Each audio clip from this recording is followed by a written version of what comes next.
Sophie Lovers y bienvenidísimos a un nuevo video de Sophie Make.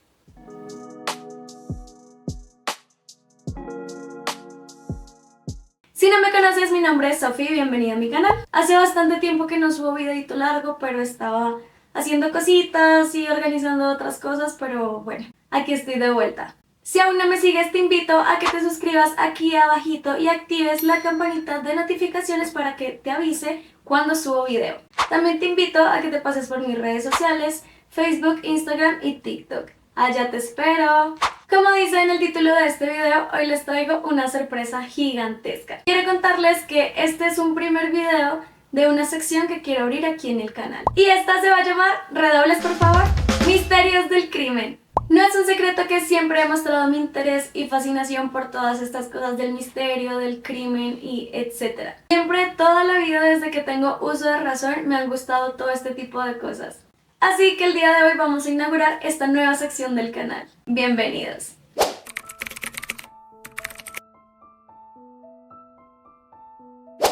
Quiero enfatizar que este video tiene propósitos informativos y trata temas sensibles. Si en algún momento te sientes incómodo, te sugiero pausarlo. Además, quiero asegurarte que está especialmente creado sin contenido explícito y con el máximo respeto hacia todas las víctimas. La mayoría de ustedes deben saber que hace poco se estrenó el documental de Investigation Discovery, Quiet Set, Silencio en el Set, que de hecho es uno de mis canales favoritos en la televisión. Se está viralizando mucho este tema porque abarca todo el lado oscuro que vivió Nickelodeon, con series que fueron muy icónicas para toda la generación del 2000. En lo personal, yo crecí viendo lo que fue iCarly y Victorious, creo que eran como las series que más veía de Nickelodeon y realmente me encantaban. Este documental relata todos los problemas y abusos que tuvieron que atravesar todos los actores infantiles en todas estas series. Quiero mencionar que cuando me puse a investigar como todo el tema que tuvieron que vivir estas personas, realmente quedé muy sorprendida y un poco asqueada, quiero decirles. Me causó mucho impacto el saber que series con las que crecí, todas las personas que crecí viendo, tuvieron que pasar por tantas cosas tan feas. Y que si tú te pones a pensar, muchas de las escenas de muchas series eran muy extrañas y sacadas de contexto. Como el smile verde que le lanzaban a todos los actores y actrices. No sé, ese sí estaba medio raro, medio turbio. O también bromas de índole que en ese momento, como éramos la mayoría niños, pues obviamente no entendíamos. O la rara obsesión o fetiche que tenía este personaje con los pies, porque había muchas escenas de pies también que eran súper innecesarias. Tanto así que incluso llegaron a cambiar el icono de Nickelodeon por un pie. O esas escenas que ahorita están full virales de esos videos que salieron sobre Ariana Grande intentando exprimir el jugo de una papa. No, o sea, ni pensarlo. O sea, realmente hubo demasiadas cosas raras y muy turbias y perturbadoras. Y lo peor de todo es que esto pasaba en la mayoría de las series, así que, no sé, eso deja mucho que pensar. Para darles un mejor contexto sobre todo este caso, voy a empezar contándoles quién es Dan Schneider. Schneider nació en Memphis, Tennessee, y allí se crió junto con sus padres, Harry y Carol Schneider. Asistió brevemente a la Universidad de Harvard antes de regresar a Memphis a trabajar reparando computadoras por mucho tiempo. Luego se mudó a Los Ángeles y allí empezó a construir una carrera en la actuación, apareciendo así en varias películas como Bitter of Death, The Big Picture, Happy Together y Hot Resort. Con el tiempo fue manteniendo contactos con personas muy importantes en la industria e influyentes, quienes en un futuro le iban a ayudar con sus proyectos. Así es como se convierte en guionista y productor de televisión, llegando así a Nickelodeon. A Dan le piden crear un capítulo piloto sobre un sketch, pero Dan quería hacerlo con niños, quería trabajar con niños. Así que él presentó este primer capítulo piloto y les gustó tanto que lo nombraron como productor del programa. Este programa sería All That. Luego así con el tiempo fue creando bastantes series infantiles que ya todos conocemos, que marcarían una era en toda la generación de los 90 al 2000. Entre todas estas se encuentran iCarly, Victorious, Drake y Josh, Zoey 101, All That, El Show de Amanda, entre otras más. Para este momento, ella representaba una figura bastante poderosa dentro de la industria y prácticamente era intocable, ya que la creación de todas estas series tan reconocidas le brindaron un éxito financiero bastante considerable a Nickelodeon. En 2018, Nickelodeon y el productor decidieron no seguir trabajando juntos, ya que las producciones que estaban en curso habían terminado. Esto ocurrió poco después de la cancelación sorpresa de una de sus producciones, y también por varias acusaciones que estaban rondando a Dan debido a su comportamiento en el pasado, como rabietas y algunos comentarios muy freaky en Twitter. Después del éxito rotundo del hashtag MeToo en 2017, que denunciaba la agresión y el acoso sexual en Hollywood, se revelaron nombres bastante importantes en la industria del entretenimiento, incluidos el nombre de Dan. En más de una ocasión, él ha sido señalado como un agresor de índole, ya saben qué, hacia los menores. Liz Feldman, quien fue una actriz que trabajó con Dan, realizó el siguiente tweet: trabajé para Schneider hace 25 años. Puedo confirmar que ya en este momento se estaba produciendo un comportamiento inapropiado. Luego de esto, varias personas que trabajaron en la era dorada de Nickelodeon salieron a dar sus testimonios y declaraciones sobre sus experiencias en el set. A su vez, empezaron a hacer bastantes denuncias públicas contra varios personajes que trabajaban en esas producciones. Este es más o menos el contexto que rodea todo este caso, así que vamos a hacerlo por partes, ya que es un tema bastante delicado y bastante extenso. Muy probablemente se me vayan a escapar algunos detalles de algunas cosillas, así que si quieren una parte 2 o lo quieren dejar aquí en comentarios, por favor díganmelo. Así que empezaré dándoles el contexto, contándoles sobre una persona en especial, que fue Amanda Laura Bynes. Nació en Thousand Oaks, California. Inició su carrera en la actuación con tan solo 7 años de edad, siendo descubierta por una audición en Los Ángeles por los productores Brian Robbins y Dan Schneider. Ellos quedaron tan encantados con el talento de esta niña que decidieron incluirla en el elenco de All That. Poco a poco, Amanda se iría convirtiendo en una de las favoritas de Dan Schneider, dándole así su propio show, el show de Amanda. Se podía ver la relación tan cercana que tenía Amanda con Dan, muchas de esas veces con comportamientos extraños y a veces hasta inapropiados. Existe un video en internet bastante viral donde sale Amanda con Dan compartiendo en un jacuzzi, como bebidas o comiendo o algo así, que en lo personal me parece bastante turbio, ya que era una persona bastante adulta y estaba con una niña menor de edad. El contexto bastante perturbador. Para nadie es un secreto que Amanda tuvo una carrera muy exitosa, pero a la vez muy trágica y caótica. Hay muchos rumores que dicen que Amanda fue abusada verbalmente y sexualmente por Dan. Dicen que en repetidas ocasiones ella quedó embarazada de él y él la obligó a abortar. Por otro lado, su padre era como muy desapegado de ella, no estaba tan pendiente como normalmente un padre lo haría, pero esto no le impedía obligar a Amanda a ir al set a trabajar, ya que ella era el sustento de su familia. Muchos años después de que pasaran todas estas cosas con Amanda, empezó a caer en cosas muy tristes, ya que se volvió dependiente a sustancias psicoactivas y tuvo varios encontrones con la ley. Realmente la historia de ella es muy triste, aquí les acabo de resumir una pequeña parte de su vida, pero si quieres saber un poco más a fondo, podemos hacer un caso aparte sobre ella.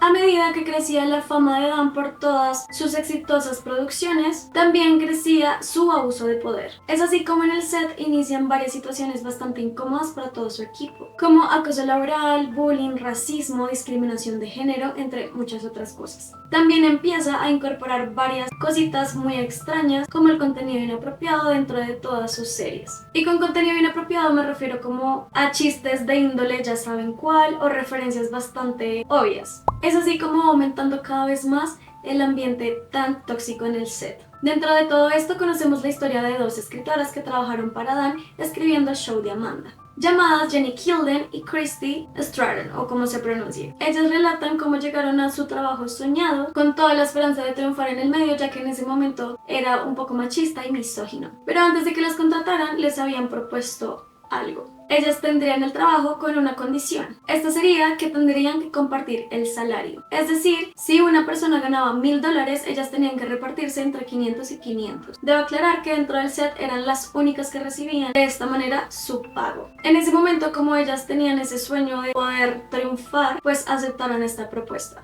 Y también para ir agarrando un poco más de experiencia en todo esto. Después de que ellas empezaron a trabajar, poco a poco se dieron cuenta que eran víctimas de abusos, como por ejemplo la explotación laboral, discriminación de género, humillaciones e incluso acoso, ya que Dan siempre les pedía que les dieran masajes según él para relajarse, y todos sus compañeros los veían. También en varias oportunidades ellas cuentan cómo este personaje les muestra contenido inapropiado dentro del set, contenido para adultos, ya saben de cuál. Aparte, como él sabía que ellas dos compartían salario, pues era muy obvio y muy evidente que ellas necesitaban un poco más de dinero, así que él les brindaba como algunos retos que ellas debían cumplir, y si lo hacían ellas se ganaban $200 o $300 de más. Uno de estos retos, por ejemplo, fue comerse 2 litros de helado en 30 minutos, cosa que sí hicieron y jamás les pagaron, o desvivir una mosca, que también se me hace súper turbio. Igual sí siento que fue un poco demigrante, porque imagínate tú tener que hacer ese tipo de retos solo por ganarte $200 más. O sea, siento que es una humillación bastante clara.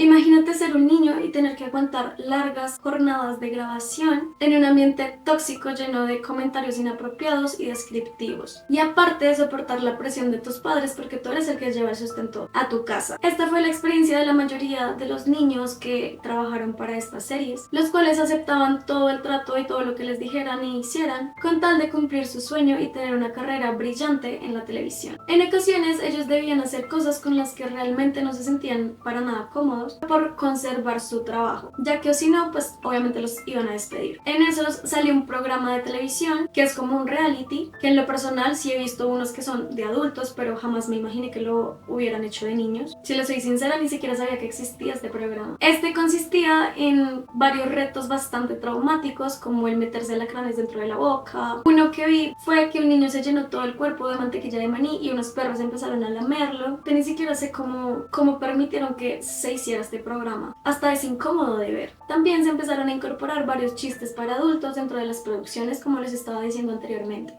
Como el personaje que era el más famoso dentro del show de Amanda, que se llamaba justo así, haciendo una clara referencia, ya sabemos a qué. Las escritoras confesaron este detalle y contaron que Dan les pidió que no compartieran este secreto con absolutamente nadie, y que nadie debía saberlo, porque era un chiste interno. También está el caso del actor Leon Fearson, que vestía un disfraz con insinuaciones adultas muy evidentes, y el chiste de este personaje era que también lanzaba una sustancia como si fuera moco en la cara de todos sus compañeros. El actor cuenta lo incómodo que era para él hacer todo este tipo de cosas, y recordemos que en ese momento él era un niño. Ahora que uno se pone a pensar más detenidamente en esas escenas, realmente los chistes eran muy claros, yo diría que hasta descarados. Otra de las posibles víctimas de Dan es Jamie Lynn Spears, quien es la hermana de Britney Spears, que para los que no saben, ella era la que protagonizaba Soy 101, y ella queda embarazada mientras graba este programa. Dicen los rumores que ella le dijo a amigos cercanos que este bebé no era de su novio actual de ese momento, sino que era fruto de un abuso que había sufrido. Según cuentan, ella decidió mantenerse en silencio y no denunciar por miedo a las cosas que le pudieran pasar a ella y a su bebé. También hay varias imágenes en internet donde comparan características faciales de Dan con la hija de Jamie Lynn.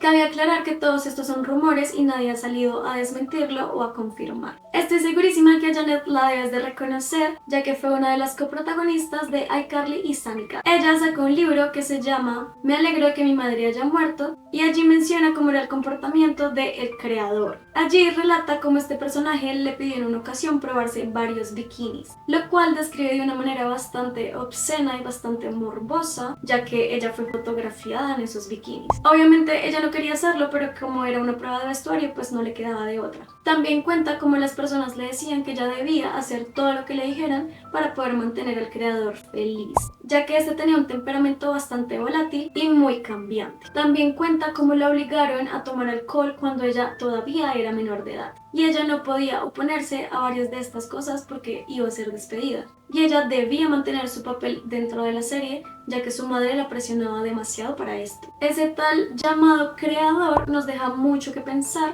ya que nunca revela el nombre de este personaje, así que por interpretación podemos deducir que se trata de Dan Schneider. Lo más extraño de todo es que luego de un tiempo Nickelodeon le ofreció $3,000 con tal de que ella no contara sus experiencias vividas dentro del set, prácticamente para comprar su silencio, cosa que obviamente ofendió mucho a Janet. Aparte, en el libro también menciona todo el abuso psicológico que tuvo que aguantar por parte de su madre, porque como les decía, ella recibía demasiada presión porque su madre quería que ella fuera una estrella de televisión, era como su mayor sueño. Por otro lado, también hubo un incidente muy inquietante para el show de Amanda. Claramente se requerían bastantes extras, así que convocaban a varios niños. Por políticas laborales, cuando hay un niño trabajando, siempre debe estar supervisado por sus tutores legales, es decir, sus padres. Siempre tienen que estar viéndolos literalmente 24/7. Sin embargo, como eran tantos extras, tantos niños, pues obviamente el set se llenaba de todos los padres de familia. Así que para poder grabar y bueno, tener como todas estas cuestiones bajo control, los padres debían esperar a los niños fuera del set, mientras grababan y realizaban las escenas correspondientes. En el set había un asistente de producción llamado Jason Handy, quien se encargaba de cuidar a los niños mientras estaban en estas escenas y grabando, y también era como un puente de comunicación entre los niños y sus padres. A Jason lo describen como una persona muy amable, muy confiable, y es así como él comparte su contacto telefónico con los niños y los padres, como por tener un contacto en la industria, ¿saben? Y así en un futuro de pronto tener la oportunidad de conseguir más papeles un poco más relevantes. Una niña, la cual hace el papel de una de las estudiantes del salón de clase, empieza como a intercambiar correos con este hombre. Debo aclarar que aquí la niña siempre le mostró todo el contenido de estos correos a su madre. Al principio eran muy normales, como oye, qué talentosa eres, esperamos que nos acompañes en otra ocasión con otro papel o ese tipo de cosas. Como muy de apoyo, ¿saben? Hasta que un día la niña queda como muy desconcertada y sale a correr y la mamá le pregunta si le sucede algo, y ahí es cuando la niña le muestra a su madre un correo en específico, el cual contenía una foto de Jason desnudo, ya sabemos haciendo qué cosa, con un mensaje que decía prácticamente que él quería que ella viera lo que él hacía mientras estaba pensando en ella, cosa que dejó a la mamá totalmente en shock. Desde este momento la madre decide alejar lo que más pueda a su hija de este hombre, así que obviamente borró su contacto telefónico y nunca más la volvió a llevar a Nickelodeon, pero ella no lo denunció porque no quería que opacara la carrera de su hija. Al final Jason es arrestado en abril del 2003 por una denuncia de una mujer que asegura que él besó y tocó a su hija de 9 años. Cuando él es arrestado, allanan su casa y allí encuentran cosas bastante horrible. Dentro de esas cosas hayan pero muchas fotos. Les estoy hablando de miles de fotos de contenido infantil inapropiado, con muchas poses sugerentes para adultos. Adicional a esto, también encontraron varias pertenencias de los niños dentro de bolsas y cada bolsa contenía el nombre del niño al cual pertenecía. Y dentro de estos artículos se encontraba obviamente a la niña que denunció y a la niña que les contaba que su madre alejó totalmente de este hombre. Es muy inquietante pensar que habían varias personas como con estos antecedentes dentro de Nickelodeon y pensar que ellos nunca hicieron nada, a pesar de que ya habían varias pistas de todo lo que estaba sucediendo detrás de todo. Llegamos a otro caso que también me dejó sin palabras, definitivamente, y esta es la historia de Drake Bell. Nace en Santa Ana, California, y es un actor y músico estadounidense. Con tan solo 5 años de edad, su padre ya lo llevaba a audiciones para conseguir papeles en estas series o en lo que pudieran conseguir. Es así como él debuta en comerciales de televisión a tan temprana edad. Para este momento, el padre de Drake se convierte en su manager. Cuando Drake cumple 12 años, tiene una audición en el show de Amanda. Es así como le dan un papel en la serie y él entra a pertenecer a este mundo de Nickelodeon. También conocería a su próximo manager, quien es Brian Peck, del cual les contaré mucho más adelante. Luego se hizo muy famoso entre los jóvenes por su papel en Drake y Josh, el cual protagonizó junto a Josh Peck. Ahora sí les voy a contar un poquito de quién es Brian Peck y todo el contexto para que lo podamos entender. Él era un entrenador de diálogos, director y productor estadounidense, especializado en diálogos infantiles. Brian era bastante reconocido en todo el mundo del entretenimiento y es así como es contratado como el entrenador vocal del show de Amanda para Nickelodeon. Además, también le dieron un papel que es como el señor de los pepinillos, quien hace chistes muy desagradables y bastante sugerentes. Y es aquí donde conoceríamos toda la historia de Drake Bell,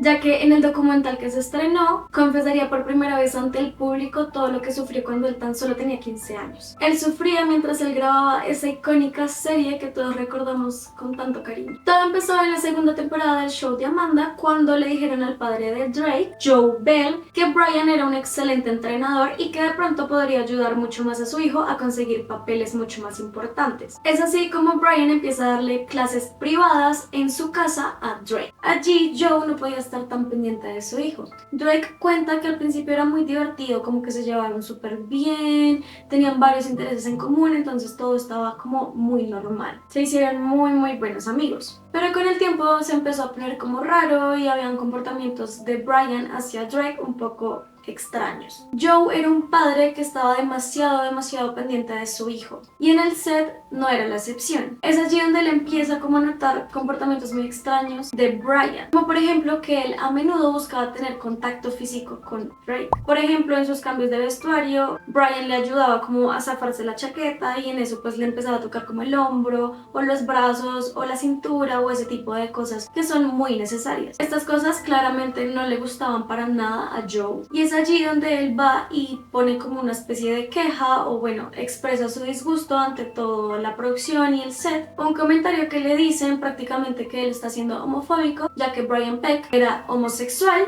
Entonces que él estaba discriminando a las personas dentro del set. Es así como prácticamente lo ignoran, no pasa absolutamente nada y literalmente lo desplazan del set. Y allí empieza como un punto de quiebre entre la relación de Joe con su hijo. Luego de esto, Brian empieza como a manipular psicológicamente a Drake y a su madre, diciéndoles que Joe estaba robándoles el dinero que ellos ganaban con todas sus apariciones en el medio. Como Brian se había convertido en una persona bastante cercana a Drake, entonces empezaron como a creer todo lo que él decía. Y es allí donde Drake prácticamente despide a su padre y convierte a Brian en su manager, haciéndose cada vez mucho más cercanos. Brian ahora asistía a conciertos de Drake o lo invitaba a ciertos planes y él cada vez acudía más a menudo a la casa de Brian. Cuando Drake empieza a contar y a narrar su historia de un día que tuvo que quedarse en casa de Brian porque en ese momento ellos vivían lejos de la ciudad de Los Ángeles y en Los Ángeles tenían las audiciones para varias producciones, así que quedaba mucho más fácil que él fuera a quedarse a casa de Brian y se quedara a dormir esa noche y al otro día pues regresar a su casa. Esto empezaba a ocurrir de manera normal, o sea, era bastante común que él hiciera esto, pero pues nunca hubo ningún incidente de ningún tipo. Sin embargo, Drake cuenta que un día se despertó en el sofá donde normalmente él se quedaba a dormir con Brian Peck encima de él, ya sabemos haciendo qué. Él cuenta que en ese momento él quedó en shock y no sabía cómo reaccionar o qué decir o cómo actuar ante la situación, ya que apenas era un chico de 15 años y realmente no estaba preparado para vivir algo así. Así que él decide quedarse en silencio, en ningún momento le contó o a algún amigo o a sus padres o a alguien, jamás les contó, y quedó atrapado en un año entero de abusos violentos y bastante grotescos por parte de Brian Peck. Luego cuenta que un día él estaba en casa de su novia de ese entonces y Brian empezó a llamarlo insistentemente muchas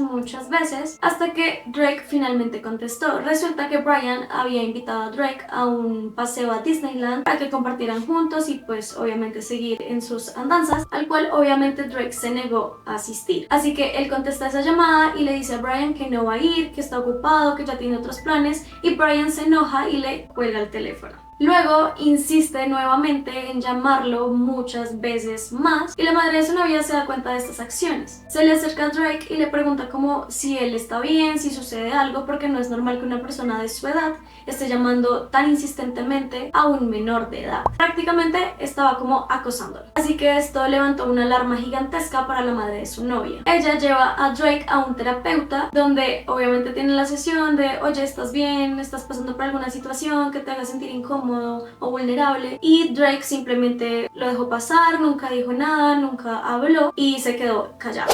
Se entera que van a realizar un programa de televisión donde él va a ser el protagonista, el cual es Drake y Josh, y que Brian Peck estaba buscando insistentemente un papel dentro de esa serie. De esta manera, él estaría compartiendo mucho más tiempo con Drake, a lo que Drake claramente no quería y obviamente se asustó. Así que estas acciones hacen que Drake llame a su madre y le cuente absolutamente todos los abusos que había recibido por parte de este hombre por esa llamada telefónica. Ahí es cuando la madre, después de colgar el teléfono, llama inmediatamente a la policía y denuncia a Brian Peck. Otro detalle aterrador que me parece demasiado impactante y enfermo es que Brian era muy fan de un personaje que aterrorizó bastante tiempo y muchos de ustedes deben de conocerlo porque él siempre se disfrazaba de payaso. Exactamente, estamos hablando de el desvividor serial John Wayne Gacy. Incluso Brian tenía una pintura que John le regaló y también intercambiaban correos, como que se enviaban cartas y así. Incluso Brian mostró esas cartas dentro del set. Realmente no entiendo qué tan enferma tiene que estar una persona para ser fan de un señor que cometió tantas cosas tan atroces. Finalmente Brian es arrestado en 2003 por abuso de infantes y sentenciado tan solo a 16 meses de prisión. Creo que es una condena demasiado bajita y debió haber pasado toda su vida en la cárcel. Pero esto no ocurrió porque hubo varias personas de la industria bastante conocidas, bastante famosas, que empezaron a redactarle cartas al juez pidiéndole rebajas de condena para Brian. También expresándole como todo su apoyo, como que él era una excelente persona y que no entendían que esto era culpa de Drake. Luego de esta condena, Brian queda libre y a pesar de haber sido condenado, igual siguió trabajando en Hollywood. Que realmente no entiendo cómo sucedió esto, pero sucedió. No entiendo cómo, sabiendo su pasado y todo lo que hizo y lo que cometió, le permitan seguir trabajando en Hollywood, donde claramente puede tener contacto con niños, con jóvenes, con otras personas que también pueden ser víctimas de él. No lo entiendo y creo que nunca lo voy a entender. Pero bueno, bebés, es así como terminamos el video de hoy. Cuéntenme qué les pareció. A mí en lo personal me cambió toda la visión respecto a todas estas series infantiles, como todo lo que esconden detrás y todas las cosas que probablemente pasen que no sepamos. Quedé bastante sorprendida con todo lo que leí, todo lo que investigué, asqueada en muchas ocasiones. Me faltaron varias cositas por contar, pero si ustedes saben esos detalles lo pueden dejar en comentarios, o también si quieren hacemos una segunda parte, como ustedes quieran, ustedes son los que mandan. Faltaron estos detalles porque también no quería que el video se volviera tan largo, pero bueno, ustedes me dirán. Espero que te haya gustado esta nueva sección del canal, Misterios del Crimen. No olvides dejarme el dedito arriba y comentar si te gustó este video. También te invito a que te suscribas aquí abajito y actives la campanita de notificaciones para que te avise cuando suba video y no te pierdas de nada. También puedes pasarte por mis redes sociales, Facebook, Instagram y TikTok. Allá te espero. Allá subo muchas cositas más. Gracias por ver este video y apoyarme. No olvides perseguir tus sueños y creer en ti mismo. Te veo en la próxima. ¡Chai!